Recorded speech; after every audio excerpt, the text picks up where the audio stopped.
Welcome to Stage, Screen, and In Between with Helen. I'm Helen Proimos, and I have another great show for you today. I'm at the Long Island Music and Entertainment Hall of Fame inaugural Music Documentary Film Festival. Stay with us.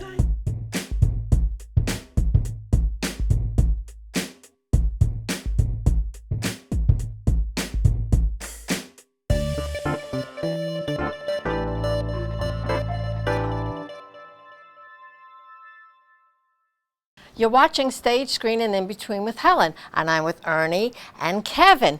Hi there, my name is Ernie Canadeo, and I'm chairman of the Long Island Music and Entertainment Hall of Fame. We've built this incredible museum Hall of Fame in only a few years, and we're rated one of the top music Hall of Fames in the country. And this weekend we're having our first music documentary film festival. That's so wonderful. That is wonderful. And My name is Kevin O'Callahan. I'm the creative director of the Long Island Music Hall of Fame. so you had a lot to do with everything that we see downstairs, including the Billy Joel exhibit, Yes, yes. We, together, Ernie and I created the beautiful Billy Joel exhibition downstairs. We're very proud of the whole building. The building has been amazing. So how difficult was it to eliminate certain pieces? Because I'm sure there's plenty of memorabilia for Billy Joel. That's actually a question nobody asked. That's a very good question. That's what I'm here for. There you go. We had much more than we needed. Yes. And, you know, you have to tell a story. And my concept was that I was telling a story not only about his life, but about the people who he was inspired by and who inspired him. So certain things fit into that category and certain things don't. So you can't use everything. Right. That's what you're saying, you know? Yes. And there are a lot of objects that people would say to me, well, why didn't you put that up? It's very interesting. But it had nothing to do with the story, really, you know? Right. It actually would make things more confusing. Yeah. You didn't want it to look like some kind of a charm bracelet with just all kinds of different things on it. Everything had a purpose. Everything had a And I like purpose. that you had really nice, clear pictures with the name of the band members. And the biggest compliment I get is that when people say the flow is very good. Yeah. Because as an exhibition designer, you want to create an exhibition where it's telling a story and it's a destination and there's a trail. Right. And And you said that Billy Joel had a hand in that? Billy Joel was very supportive. He was a real gentleman. He couldn't have helped us more. I mean, he just, you know, gave and gave and gave, and basically opened up this wonderful warehouse of objects to both Ernie and I.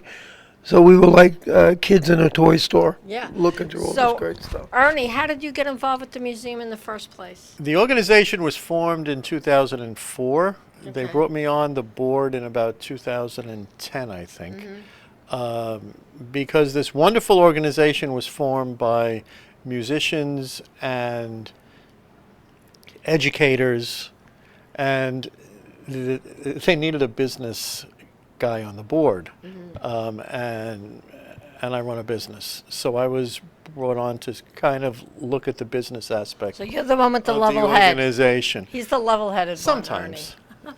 Yeah. So I noticed downstairs they had a picture, or was it the organ that was given to Billy Joel when he played with the Hassles? Well, actually, that's the same model organ that he played with the Hassles, but it's not the actual one. We're kind of proud of that organ because besides just Billy Joel, we have an incredible collection of instruments and things from other bands and other famous inductees. Yeah. And that organ is the organ that was played by the Vanilla Fudge Okay. on the Ed Sullivan Show. Really? You Keep Me Hanging On. But all those organs are identical to one another, so, you know, you would not know one from the other. Yeah. Did you help in picking the motorcycle? We got the motorcycle from his motorcycle shop in Oyster Bay, actually. Oh, that's actually his motorcycle. gave Yeah, So yeah, will yeah. that stay here forever? I hope so.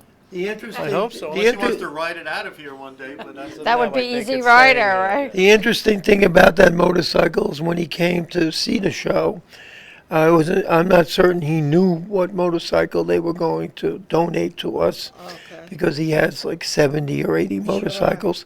And he looked at it and he said, "Oh, it's peas and carrots."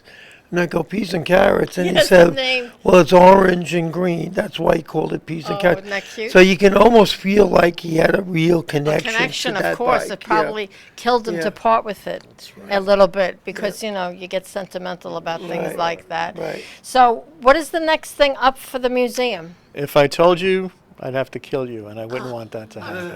But we will be having new exhibits. Actually, one of them we can announce, and that's a very exciting movie exhibit Okay. that should be opening up in the fall. Tell them.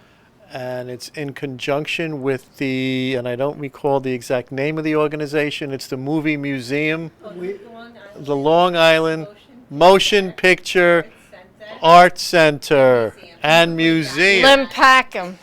And- Long Island and we Motion have- Picture Art and we Center. actually- Right. And we actually have And- all the principals here right now. Right. who are And connected they're with donating things to us, and it's going to be fabulous. We That's can't fabulous. wait. I think Jaws behind us. I think Yeah. this Schneider, Roy yes. Scheider has Yeah. something to do with that, doesn't he? Yep. Yep. Okay. Well, he's obviously He walked in not- here the other night, and we said, "All right, we'll put you up." And we knew right away he wasn't some famous musician. So we put two and two together and we figured out it was Rush. Do you want to shout out a website? It's LIMEHOF, LIMEHOF.org, Long Island Music and Entertainment Hall of Fame. Fabulous. And what about you, Kevin? Same thing. Okay. Creative We can reach you director. there. Creative director. Are you done creating, or is there always more to create here? There's always more to create, and there's always other things that I'm doing at the same time all over the city. And I got 4 exhibitions up right now. One in Rockefeller Center, Really? one in the City Core building, and one that'll be soon up Madison Avenue. So What kind of exhibition? exhibitions with my students from the School of Visual Arts, Oh, which cool. I'm one of the chairmen of. Good for you. Good for you. It's a lot of fun to do those exhibitions. A lot of young, talented people. Sounds like it. All the up and comers. Okay, thank you guys. right, nice Back seeing to the you. party because Okay, let's we get stole back them to away from the I need party. another drink. I have with me now Ralph Ciardulli and Michelle Ciardulli from LIMPACM. So, Ralph, tell everybody, what does LIMPACM stand for? Stands for the Long Island Motion Picture Art Center Museum. We're here to help independent filmmakers on Long Island and also present the history of motion pictures to the general public on Long Island. Yeah, so Michelle, tell everybody something about the museum that you have, because right now it's virtually a traveling museum, right? Yeah, so we have the interesting piece behind us is Roy Scheider from Jaws, and it's the 50th anniversary, which is totally appropriate right now for the piece. Yeah, so you have something that's going to be like a marriage with the museum here. Tell everybody what that is. Yeah, it's a temporary exhibit. Haven't decided on the length of the time yet, but it's going to be a while. And it's the motion picture museum that we have in our place in the Oceanside, and we're moving everything here to the Long Island Music and Entertainment Museum Hall of Fame. And we're very happy to work with a very fine group of people here. And we'll be presenting our museum exhibition here on the 2nd floor of the Hall of Fame in Stony Brook, Long Island. Okay, and some of the pieces that you have a Marilyn Monroe, and you have, name some of the pieces that you have that really interest, grab people's attention, other than Roy Scheider. Yes. And what's more importantly, that it ties into Long Island. Yeah. So like our Godfather piece, they actually shot that movie in Jones Beach when Sonny got killed a billion times with the shotgun. But that was didn't know actually, that. yeah, it was actually right in Jones Beach. So a lot of our pieces that will be here will be tied into Long Island. So it's movies in Long Island. Oh, cool. And so do you consider it educational as well as entertaining? Yes, we also present programs and things for independent filmmakers and students who are interested in filmmaking. So besides being a motion picture museum, we're a film arts center, and we help out with independent filmmakers with a low-cost equipment access program and other resources to make films. We also have been involved with low-budget independent feature films. And as I said, we're very happy to have this museum exhibition coming up. We think sometime like late October or November of this year. Okay, Michelle, do you have a place where people can check you out so they can find out the dates of this exhibition that's coming So in? you can find us on Facebook with our long title, the Long Island Motion Picture Arts Center and Museum. Fabulous. And actually, what's also important, I just want to throw out there, is that we do outdoor movie showings with our large inflatable screens. yeah. Right now, it's appropriate because it is the summertime. We do go in the fall. We do Halloween events and everything like that. But my dad is trying to do like a drive-in movie, a temporary space. Nassau is kind of, but Suffolk is more, widespread as far as properties and space to do like outdoor drive-ins. Good to know. Good to know. We just found out that ours is the first and only music documentary film festival in the country.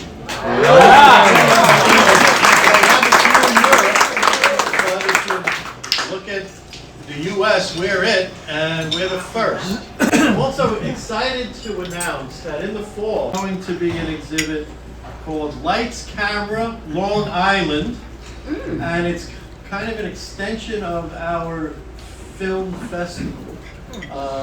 That name is, Kevin's here. The name is credited to the incredible Kevin O'Callahan, who is our creative director, who makes the Hall of Fame look as amazing as it does. He's phenomenal. And it's a joint exhibition with the, I'm going to try to get this right, the Long Island Motion Picture Arts Center and Museum. And I'd like to welcome Ralph and Michelle and family who are here with us tonight. And we'll be collaborating on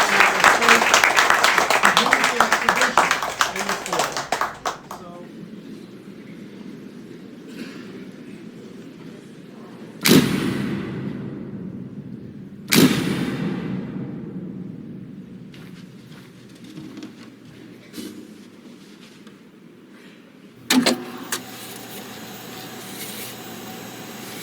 Well, she's got enough energy to light up this whole city, and she's always a delight to see. Ladies and gentlemen, the very exciting Miss Ellen McElwain.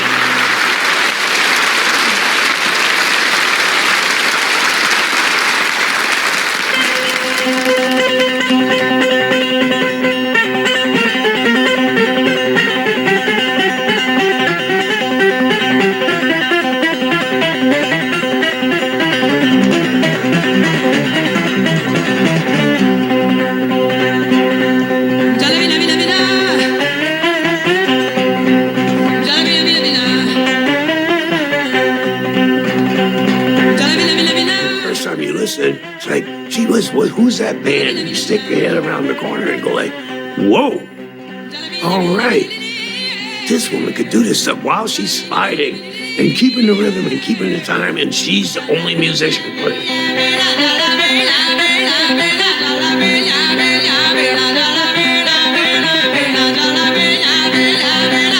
She's just one of those players that steps out and owns it. There's nothing timid about it. It's 1, 2, 3, 4, look out.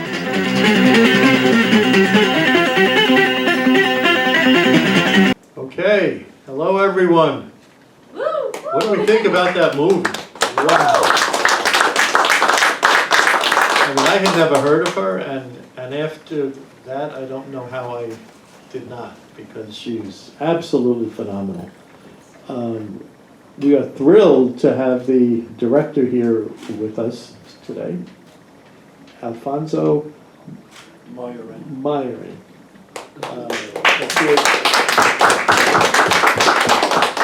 And also Sandra Taylor, who was on the board here at the Hall of Fame, the daughter of one of our inductees, bluesman Sam Taylor. So let's hear it for her, and we'll be performing after we speak. I am with Alfonso Maiorana, and he is the director of The Goddess of Slide, The Forgotten Story of Helen McElwain. And it was a feature, and it was from Canada, actually. You're from Montreal. I'm from Montreal, yes. Yeah, so, you know, it was really, really wonderful that she's passed now, but this is her legacy, you know, and you were able to get her story, and she was such a talented woman, and didn't have enough notoriety. True. And she actually was loved by Jimi Hendrix, right? Absolutely, yeah. So Jimmy's actually the one who one night was walking in the streets of Greenwich and walked into the Cafe A Go-Go, and Ellen was playing, and he walked in with John Hammond Jr.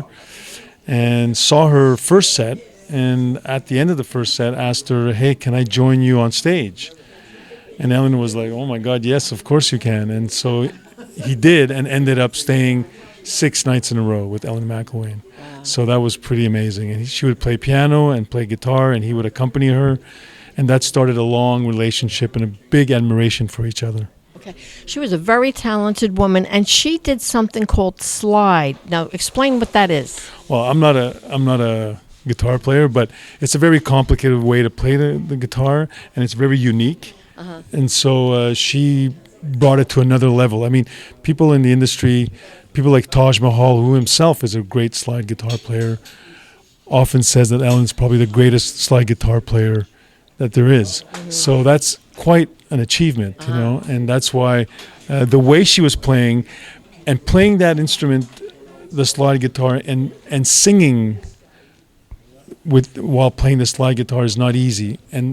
But the way Ellen sings as well, she scat sings in Japanese, and she has this gospel voice. So it makes it a really unique and incredible, you know, interpretation of music that Ellen does, you know. Yeah. So explain to everybody, how is it that you came to tell her story? Ooh, it's a long story. Make it quick. I'm going to make it quick. Well, the abridged version. Yeah.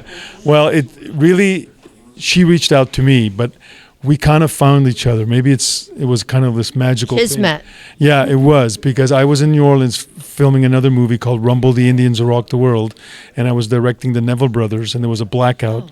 And then at one point, Cyril Neville, the drummer, said to me, "Hey, you should go buy this album called the Guitar Album." So I did the next day at Peach's record shop in New Orleans.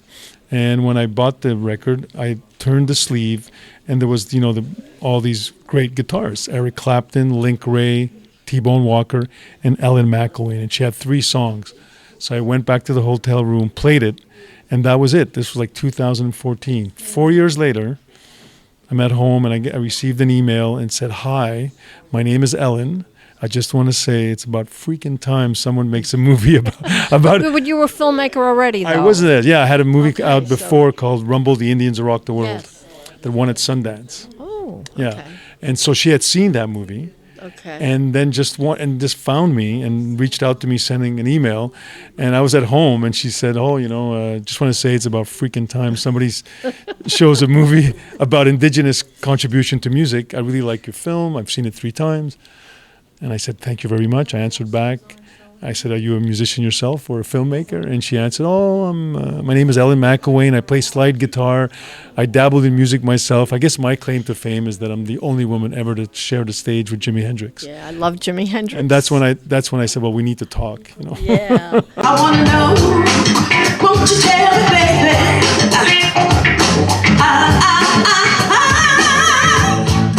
Take me to the river. Let my feet upon the ground. Yeah. I am with Sandra Taylor, and she is affiliated with the board here. You're a member of the board here. My name is Sandra Taylor, and I'm the daughter of Sam Bluesman Taylor, who was active in blues in Long Island, but had a long rock and roll career, playing with some of everyone. Joey D and the Starlighters. Oh, I love them. Well, he was a guitar player. To Maxine Brown, musical director for the Isley Brothers, the Drifters, and writer on the Beach Boy team. Just a lot of different things. That's how I grew up in the music. And yeah, he passed away in 2009. You know, but you know his legacy lives on. So watching that film just made me think so much of him, you know? Yeah. Just doing the music your way, not fitting in anyone's box. Now, you're a great singer, so is that jazz or scat? What do you call that? Slide? What is it? No, her playing was slide. Her singing, when you do those little interpretations, that's just scatting, breaking up the syllables and the words. And I never heard scatting like hers. And so just hearing it, we were saying, wow, she's really into herself. And then I learned from the film that because she's, she was Japanese, that was part of the Japanese scatting work, the breaking up the syllables of Japanese syllables. We're talking about Ellen, who is the star of the documentary that we just saw. Ellen McElwain, yeah, very underrated and but talented. Not only just in her guitar playing, which is slide, which you see very few. I've never seen any woman, but even for men, that's very hard to do. And her singing, her style, her feeling. Just take it step by step, baby, you and me in slow motion. Whatever happens next, onto you I'll keep holding. Whoa, hey, life is chaotic, but at least we're not robotic, and I got you. Okay, can't predict the future, but we live it and maneuver when the times ain't pretty. DIYLI is the film that showed here at the festival, and I'm with two of the band members, and you are? I'm Michi DeGiulio of Mega Infinity. And you are? Mike DeGiulio of Mega Infinity. Now, Mega Infinity, what does that actually mean? Big for forever. Big for forever? Who came up with that name? Well, our original name that's featured in the film is Mega Weapon, and that comes from, oh my goodness, from Mystery Science Theater 3000. And when we decided that that wasn't an appropriate name for us anymore, we changed it, and our fans came up with Mega Infinity. Okay, so now how long are you together? The band formed in 2014. 2014. Okay, so what genre would you say you are? I'd say that's like a mix of like hard rock, ska, progressive rock. It's a lot of different stuff. So you write your own music? Yes, we do play covers sometimes, but usually we play with a full band. But today Okay, just how us. many pieces are in the band? 4. It's just me. I'm on guitar, singing, and then bass and drums. Okay, and how did you start singing? I started singing in theater when I was 10 years old. When you were 10 years old? Yeah, I started when I was 10 years old. So how was it filming? It was pretty cool. I think he just like followed a lot of the bands for different like club shows and stuff like that. How many clubs have you been in on Long Island? We've played a lot of clubs on Long Island over the last 11 years, so it's kind of hard to count them all. Some are around, some are still around, some aren't. We've also been trying to play outside the Long Island, where we've been touring a little bit here and there. Yeah, we're mostly touring musicians now at this point. And do you hope to inspire anybody by what you're doing? I do. If more little girls went up on stage and wanted to sing because they saw us perform, that would mean the world to me. Are you brother and sister? We're husband and wife. Married? You look so young to be married. You look like brothers and sisters. Yeah. Don't give it away. You don't have to. And I won't say it. Yeah, I won't say. And how do you feel about having your film at this event? It was very exciting. I've never had the opportunity to be here, so it was really cool to be part of this. I really enjoyed learning more about the other documentary as well, which featured From Good Homes. That was cool. Yeah, isn't this a beautiful venue? Yeah, very beautiful. The whole place was just very very nice. It's cool to even just we were like when we loaded in, looking at the walls and seeing all these different bands you look up to. It's inspiring. It's amazing to be part of it, right? Okay, where can we find you? Can we find you on Instagram? We are on Instagram. We're Mega, MEGAFAM Infinity. We're also on TikTok the same way. And we have a website, megainfinity.band.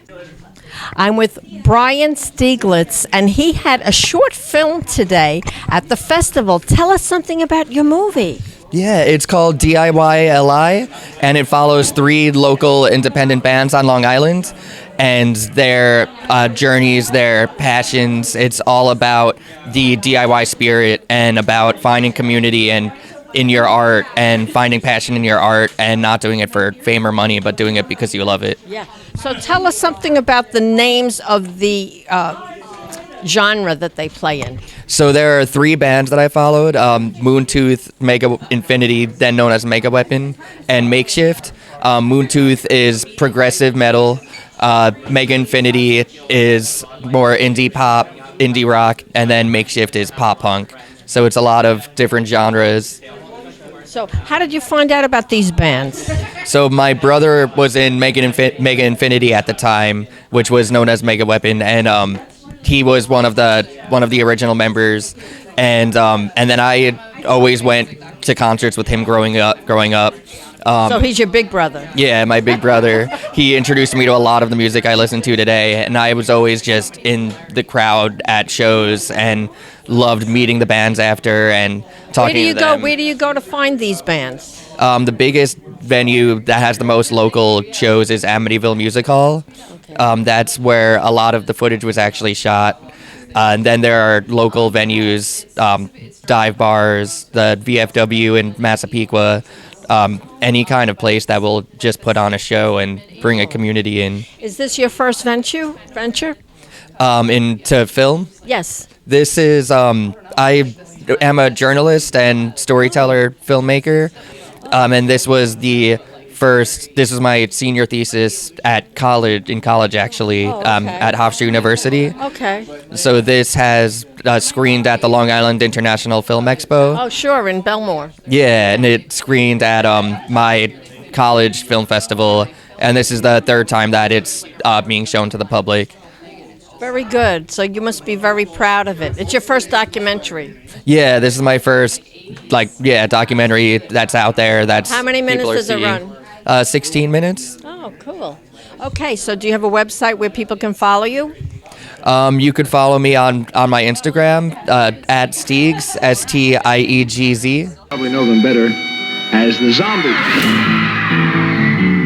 I've never worked out if the zombies are lucky or unlucky because we were around at the right time.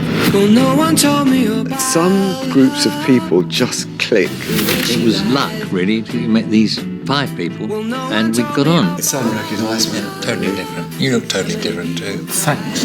We wanted to be a little bit more adventurous, do something exciting and different. We just kept feeding off each other creatively. It sounded really quite special. One of our favorite songs ever. I'm hung up on a dream with Robert Schwartzman. He just had a fantastic documentary at the film festival, and it was about the zombies before and after, kind of. It was fabulous. I loved the movie, and I loved the zombies. Thank you. So nice. Thanks for seeing it. Yeah, the story really is about really the unexpected things that happen in your musical life where people, things came around for them and they stuck it out. They weathered the storm and they were able to get to a place that was really true and right for them as an artist. And I talk about this in the theater, but the movie it's a music documentary, and there's great music by the Zombies, but it's also a story about friendship and the beauty of that connection they have as musicians and their love of music. So I think there's a really hopeful feeling I think it's a very uplifting film. Yeah, it is. Yeah. But it also shows how life gets in the way. The one band member got married and they kind of disbanded, and who got a job with computers, and but then if you love music, it's always there, and they kept coming together somehow, right, and doing what they loved, what they were passionate about. Yeah, I mean, I think they got into music because they love it. I don't think they got into music because they wanted to buy a jet or something. So I think that they absolutely didn't make much money.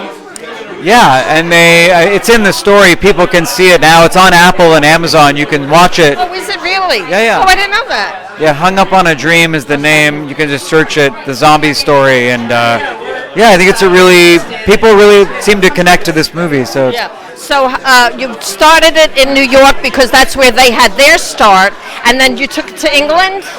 Yeah, the Zombies were on tour, so we met with them in New York and we started filming. It just happens that they really launched their career out of New York with She's Not There becoming a big #1 hit. Yeah, but and Time of the Season was a big hit, right, too? very number one. Time of the season, classic. I think it's a part of anyone watching this will put on Time of the Season and go, oh my God, of course I know this song. So. Okay, there's other people that are dying to talk to you, so I can't take up too much time. But I want to know what was the band's reaction when they saw the documentary. The band told me they really loved the movie, so they seem to be very proud of the film and being a part of this. And I think, it's weird for them to see their life on screen, but I think they feel that, that we all gave it their best and they're proud of the film. So it's great. Yeah, it's great. And we're proud of you. We love the zombies. You did a great job. Thank you for your very time. meaningful. Thank you. Thanks for having me. Hey, thank you guys. Thanks for watching.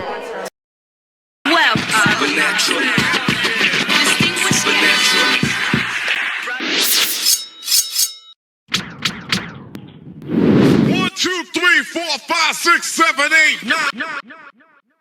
Action. All right. My name is Brother Roger. My name is Brother James. I'm Brother Mike. I'm James. I like that for the people up top. Check this out. We're from Roseville, Long Island, 1.4 square miles. Everybody here knows everybody. A lot of times people see the S1Ws, they really don't know who the S1Ws are. What we did is we formed a security company. I just think we gave hip-hop a different look. They had that wow factor. Guys like Dougie Fresh helped break us in. S1W. Yo, them S1Ws, B. Yo, they serious, man. Yo, you see how they move? They look like they can kick pretty hard. The S1Ws just made you feel like you were watching the Black Panthers or something. Because we already had that Black Power mindset already. No group had the perfect dynamic as much as Public Enemy, not NWA, no group. We went to the world to change the world. And I said, y'all, there's this thing in New York called hip-hop. James is the mind. Rogers never was unfair.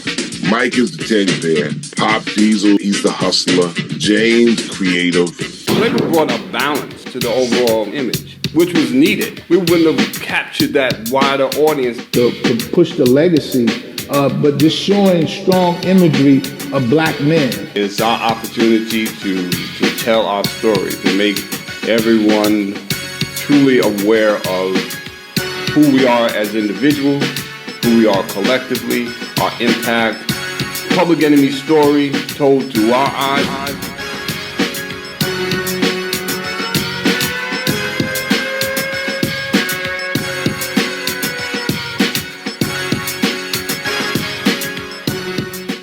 Congratulations! I am with the winners of the Best Feature Film Audience Award winners, which, as everybody knows, actually, whoever the audience chooses is the best thing, right?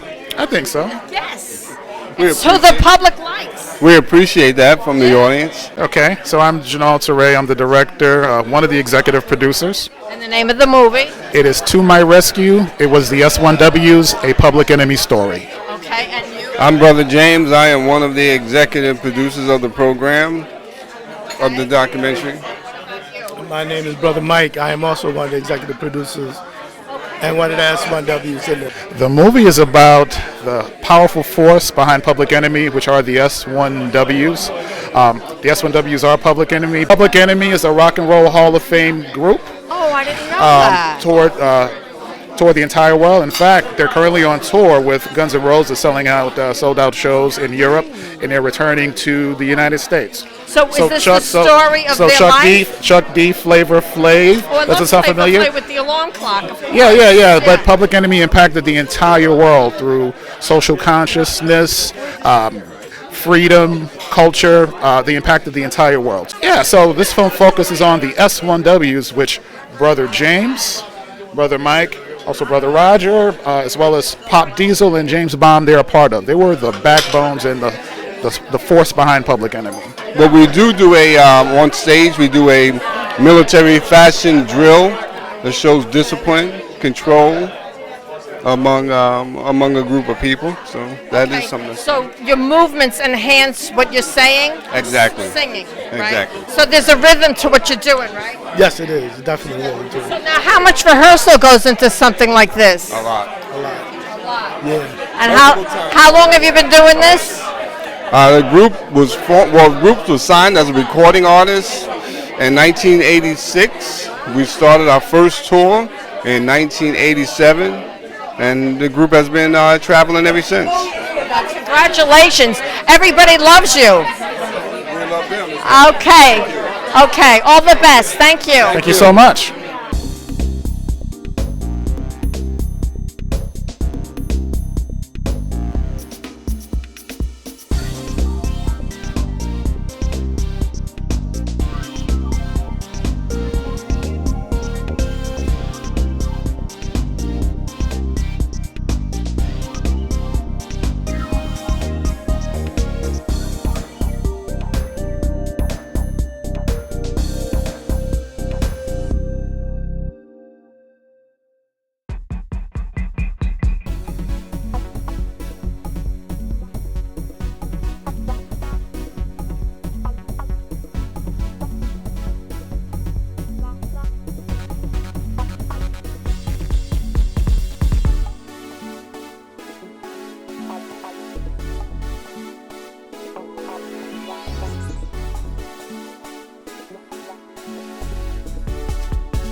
Thank you for watching Stage, Screen, and In Between with Helen.